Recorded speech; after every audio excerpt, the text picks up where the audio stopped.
ស្រឡាតែក្នុងចិត្តបងស្រអាប់អង្គុយស្ដាប់បទចម្រៀងដែលអូនចូលចិត្តក្លិនក្រអូបនឺជាប់អាវដែលអូនធ្លាប់ពាក់ធ្វើឲ្យមកនឹកឃើញរាល់គ្រាដែលធ្លាប់ក្បែរគ្នាបងដឹងថាយើងមិនអាចត្រឡប់ក្រោយបងត្រូវបណ្ដោយឲ្យអូនទៅរកផ្លូវថ្មីមិនមែនបងចង់ឲ្យរឿងយើងចប់បែបនេះតែបងដឹងថាបងមិនមែនជាក្តីសុខអូនគ្រាន់តែពេលខ្លះអារម្មណ៍វាលើមិនតតសមនៅតែចំណាំលេខទូរស័ព្ទអូនមិនដែលភ្លេចមិនមែនបងមិននឹកគ្រាន់តែបងដឹងខ្លួនឯងថាមិនអាចទៅរំខានជីវិតអូនទៀតបានត្រឹមតែមើលពីចំងាយទាំងក្នុងចិត្តឈឺ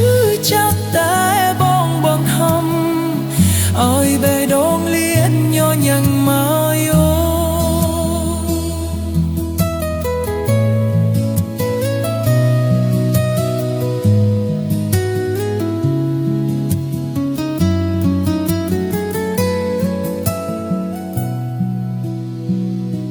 ថ្មីនេះអូនប្រហែលជាមានអ្នកថ្មីហើយគេបាក់ដូចជាមើលថែអូនបានល្អជាងបងសន្ទឹមចេះគង់ឲ្យគេធ្វើឲ្យអូនញោមព្រោះបងមិនចង់ឃើញអូនឈឺចាប់ដោយរូបបងសង្ឃឹមថាគេនឹងស្រឡាញ់អូនខឹងជំនួសបងដែលធ្វើមិនបានមិនមែនបងមិននឹកគ្រាន់តែបងដឹងខ្លួនឯងថាមិនអាចទៅរំខានជីវិតអូនទៀតបានត្រឹមតែមើលពីចងងាយកេងក្នុងចិត្តឈឺ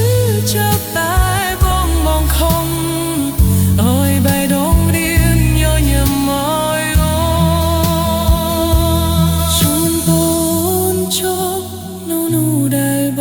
ងឃ្លាបស្រឡាញ់បងមិន